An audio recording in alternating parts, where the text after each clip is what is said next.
ഡൽഹി നിയമസഭാ തെരഞ്ഞെടുപ്പിലെ വോട്ടർമാരിൽ മലയാളികളുമുണ്ട്. അത് എവിടെയില്ലാത്തത് അല്ലേ?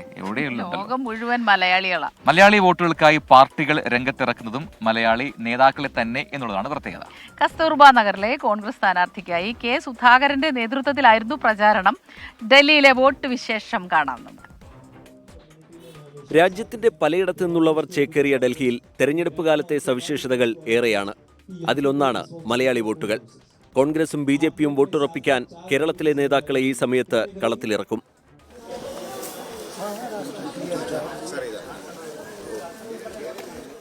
മലയാളി സമൂഹം കൂടുതലായുള്ളിടത്ത് കുടുംബസംഗമം പോലുള്ള സമ്മേളനങ്ങൾ വിളിച്ചു ചേർത്താണ് പ്രചാരണം. കസ്തൂർബ നഗറിലെ സ്ഥാനാർത്ഥിയായ അഭിഷേക് ദത്തിന്റെ പ്രചാരണത്തിനെത്തിയ KPCC അധ്യക്ഷൻ കെ സുധാകരൻ കോൺഗ്രസിന്റെ സംഭാവനകൾ എണ്ണിപ്പറഞ്ഞു. ഡൽഹിയിലെ ഭരണരംഗത്ത് ഇരുകൂട്ടരും പരാജയപ്പെട്ട് നിൽക്കുന്നവരാണ്.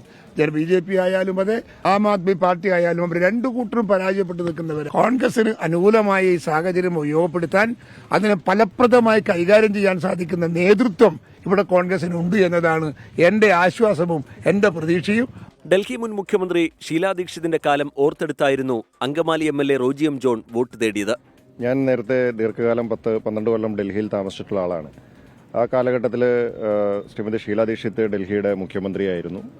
കോൺഗ്രസ് ഗവൺമെന്റ് ആ കാലഘട്ടത്തിൽ ഡൽഹിയുടെ മുഖച്ഛായ മാറ്റിയത് ഡൽഹിയിൽ കോൺഗ്രസ് ഗവൺമെന്റിന്റെ കാലഘട്ടത്തിൽ ഇവിടെ ഉണ്ടായിരുന്ന ആളുകൾക്ക് നന്നായിട്ട് അറിയാവുന്ന കാര്യമാണ്. എല്ലാ കാര്യങ്ങളിലും ഡൽഹി പണ്ടുണ്ടായിരുന്ന അല്ലെങ്കിൽ കോൺഗ്രസ് ഗവൺമെന്റിന്റെ കാലത്തിൽ ഉണ്ടായിരുന്ന തരത്തിലുള്ള ഒരു മുന്നേറ്റം, അതിന്റെ ഒരു തുടർച്ച ഡൽഹിക്ക് ഉണ്ടായിട്ടില്ല എന്നുള്ളതാണ് യാഥാർത്ഥ്യം. കോൺഗ്രസിന്റെ കേരള നേതാക്കളുടെ സാന്നിധ്യം സ്ഥാനാർത്ഥി അഭിഷേക് ദത്തിന് സന്തോഷവും ആത്മവിശ്വാസവും പകർന്നു.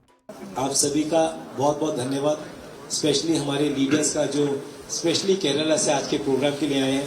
सर, आपकी कम्युनिटी ने हमेशा साथ दिया. കോൺഗ്രസിന്റെ സൗത്ത് ഇന്ത്യൻ ഔട്ട്റീച്ച് മിഷന്റെ ഡൽഹിയിലെ കേരള ഘടകം സംഘടിപ്പിച്ച കുടുംബസംഗമത്തിലാണ് കേരളത്തിൽ നിന്നുള്ള നേതാക്കളുടെ പ്രചാരണം. 24 ഡൽഹി.